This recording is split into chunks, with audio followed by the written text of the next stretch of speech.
Hi, my name's Heidi and I'm the Crafty Socialite. Today we're going to be making a Mother's Day card project complete with a 3D pop-out flower which can be painted, a banner which your mother can keep, and also a number of heart stud earrings. This is a really versatile project and it's really fun and easy to do, so let's do it together.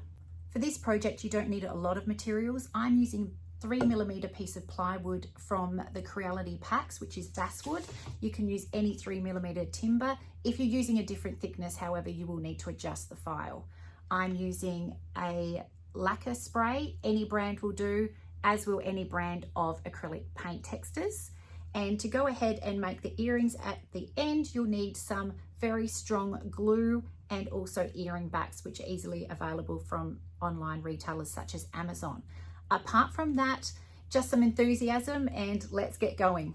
So I've gone ahead and I've opened my file. I've selected all and I'm just going to move it to where I like to work with it on the screen. And then I'm going to zoom in here so it's a little bit easier to see. If you just select this little 4 directional arrow up here, you get the little hand so you can drag your piece where you want it to be. And it's nice and easy to see. So we've got here the file on the left, and on the right here I've got my cuts and layers tab open.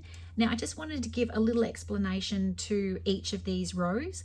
So the first is the red CO2 layer, which is the cut line, which is around the outside of the shapes that we're cutting. Now you can't actually see them on screen, but there are little tabs inside that cut line so that these pieces stay in until you're ready to press them out of the card. As you can see here, I've got output on for each of the layers, which means when I send it to the laser, each layer will action. I have show toggled on. Basically that means if you're looking at the red layer on the screen, if I take that off, it just means that you can't see it on the screen. That's great if you're working on a layer in a file, which we're not doing here. But helpful in the future. And I have air on. Now when I'm doing a cut, I always have the air assist on. That just gives you a cleaner finish on your cut. If you don't have air assist on your laser, that's perfectly okay. It just may need a light sand to give it a really lovely finish at the end.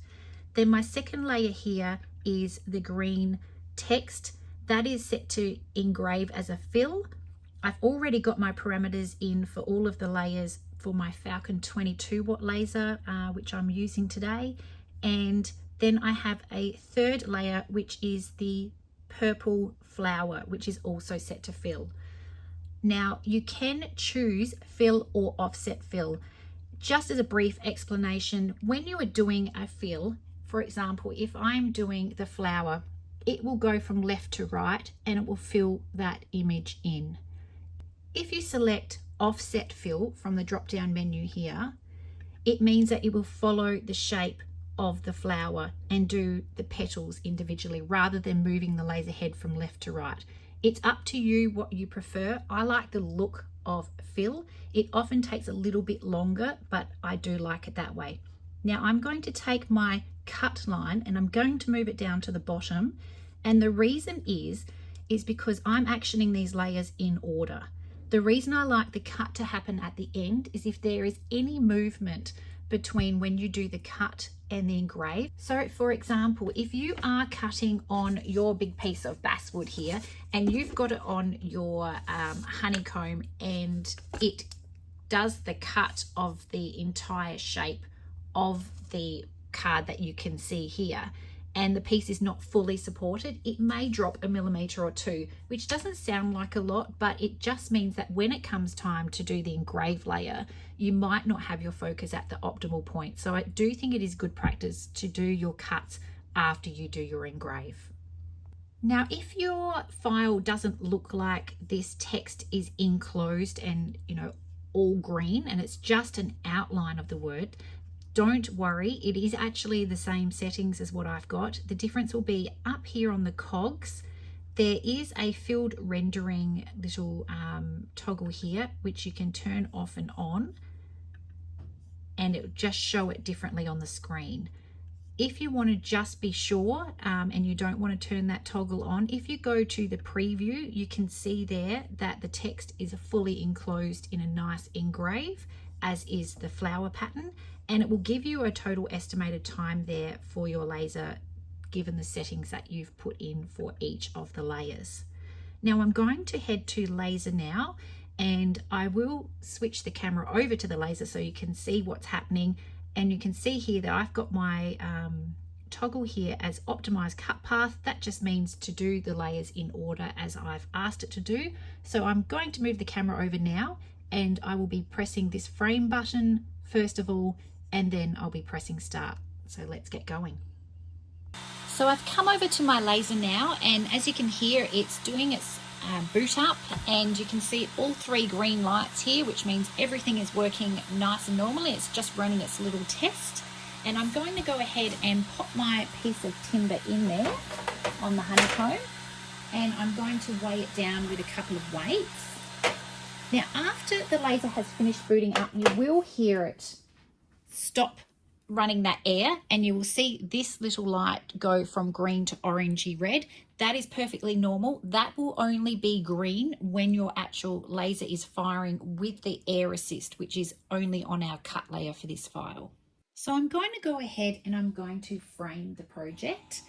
I have my laser head set to low fire, so you might just be able to see a very slight beam there, and that's great for showing you exactly where it's going to lay out.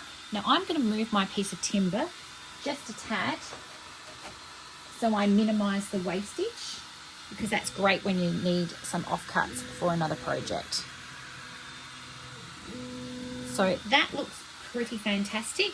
Now I'm going to come in with my focusing tool, which is the little stepped piece that you got with your laser. Now for this project, the engraving and cutting thickness for 1 to 3 millimeters is perfect for the whole project. So I'm going to go in and I'm going to adjust that using the 2 screws. That's perfect. And so I'm going to close my enclosure now, and let's get ready to cut and engrave our project. So I've zoomed in as best I can so you can see the laser working there. I'm standing here with my safety glasses on and excited to see what comes next. So I'm going to pause now until we finish the engrave and the cut. Okay, so our piece is now out of the laser. It's looking fantastic. So I'm going to go ahead and give it a coat of lacquer. Now the reason I suggest giving it a quick lacquer spray before you paint is it will seal the timber. So depending on what timber you've chosen, if it has quite an open grain, you don't want to see the acrylic paint seep into the grain of the timber and ruin your finished result. So I'm going to go and spray that now. The main piece is now drying, so I'm going to grab the little love heart offcuts off of the honeycomb and going to make some earrings out of those ones as well. So let's grab our paints. So the piece is now dry and ready to be painted. I've just stuck my hearts on a piece of sticky tape, sticky side up, and then taped it down to the desk so they don't jiggle whilst I'm trying to paint them. And I'm using Tooly Art paint textures. You can also use Posca pens, they're fantastic. I'm a bit hopeless using a brush and acrylic paint, but that's also a way to go as well. So let's get painting.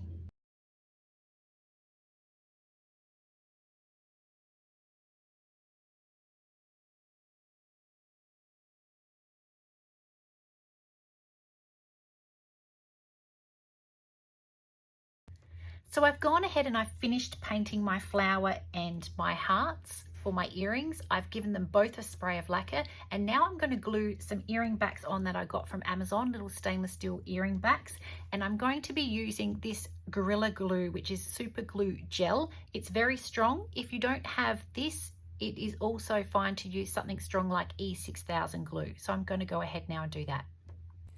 For Mother's Day, it's the perfect way to present this with the earrings through the holes of the little banner there and nicely painted up with your flower. When Mum's ready, she can pop out her little flower, which I've got here sitting, and you can see how cute that will be on a shelf.